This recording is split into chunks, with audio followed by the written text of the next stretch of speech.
94.3 WMJC. Nick Lachey, it's good of you to be here, man. I mean, you're a big superstar, and you're hanging out, and you're not running out the door. It's good to be here. Thank good you. to be here. Thanks for having me. And I appreciate that. And we're going to talk about anything but music, okay? Okay. All right, first of all, you own part of a sports team. Do you still have a piece of Yeah, it? I've got a small stake in a team called the Tacoma Rainiers, and they're a AAA affiliate for the Mariners. So I've been involved with them for, I guess this is the third year now.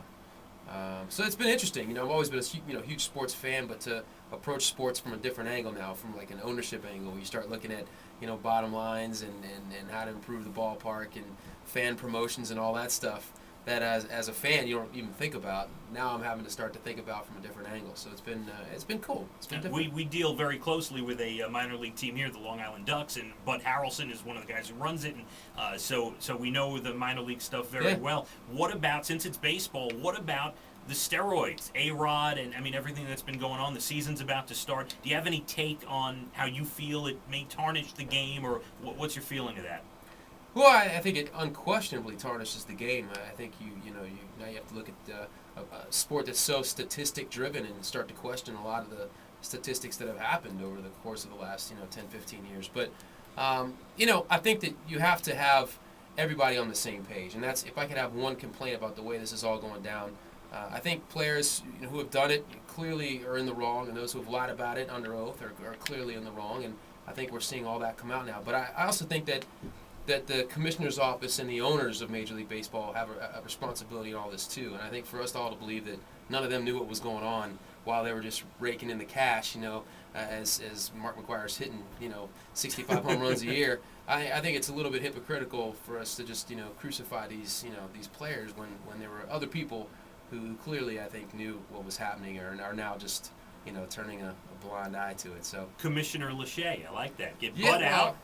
What I saw Seelig made last week is something like $18 million a year. I mean, come on, put me in there. I'll take his check. And you still a big Cincinnati basketball fan, University of Cincinnati, right? Is that your team? Yeah, still a big Bearcat fan. Absolutely. All right. Now, my sister, I have a couple of them. One of them said, "Oh, Nick's coming. You got to ask him about the choir show, the Clash of the Choirs." Yeah. She loved that show. Now, it was one season, right? It was just one. It was, yeah. It was a great show, and a lot of people loved it. But I think that the overhead of doing that show was just extraordinary, and flying all the choirs here and doing it live. I think that NBC just realized it wasn't a worthwhile investment for them, but everyone loved the show. It was great. And when are you doing Dancing with the Stars? That's the question. That has been the ongoing question ever since my brother won it, and my answer has always been the same. You couldn't drag me kicking and screaming onto that show. I'd embarrass myself and be gone within 3 weeks. Now, Vanessa may not be happy, but what if you danced with Julianne Hough? You wouldn't mind that, right? That I would not complain about, except that she'd be off the show with me in 3.5 weeks or whatever. So Drew's the better dancer, is what you're telling me. No question. He, until that show, I didn't know he was that good of a dancer. But even in 98 Degrees, I couldn't dance, and Jeff couldn't dance, but Drew and Justin could carry it a little bit for us. Yeah. And he got all the dancing genes in the family. There's no question. If you didn't know, Nick Lachey is here, by the way, on 94.3 FM. I mentioned Vanessa. Things okay? You never know when people come in here. You and Vanessa still together, right? Yeah, it's okay.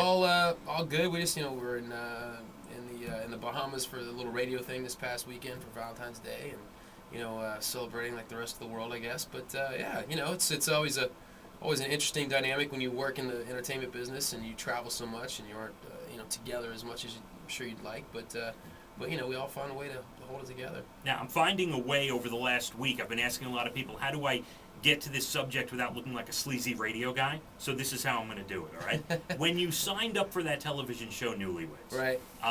Did you want it to be huge? Did you expect it to be as big as it was? Are you sorry you did it now?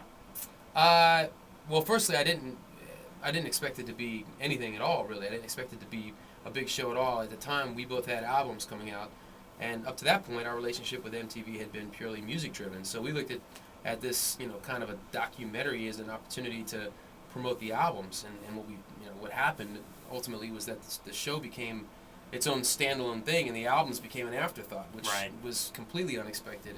So I don't think either one of us expected it to kind of blow up the way it did. And as far as regretting it, no, I don't regret it. I wouldn't do it again. But I think that life is series of lessons, and that was definitely one of them.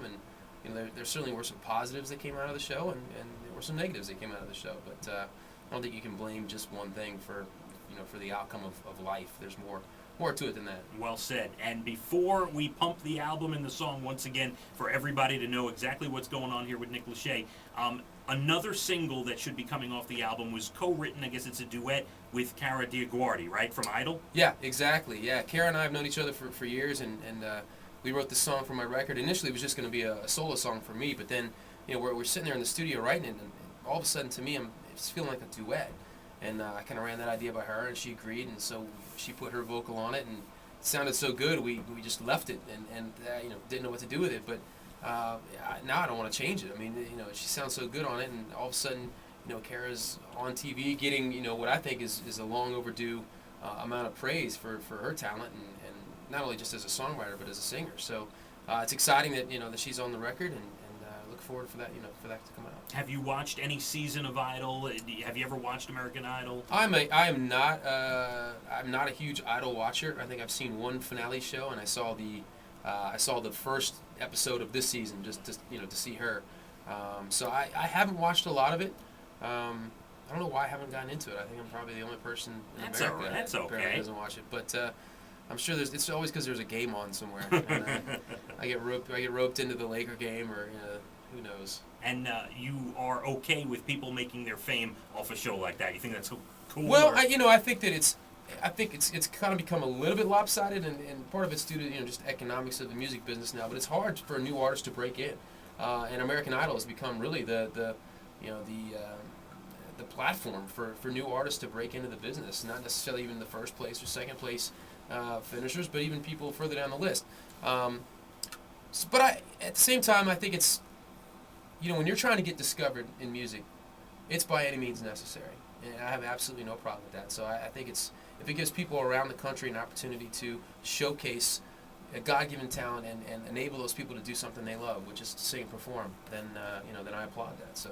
All right, the Inquisition is over. Nick Lachey can go, but give us, let's hear it. The name of the album, the date, the single is Patience. Tell us everything we need to know. Yeah, the single's called Patience. It's out now. You guys can request that whenever and however and as many times as you like. And the album's called Coming Up for Air. It's coming out in May of this year, of 2009, and hopefully a tour soon after to follow. So.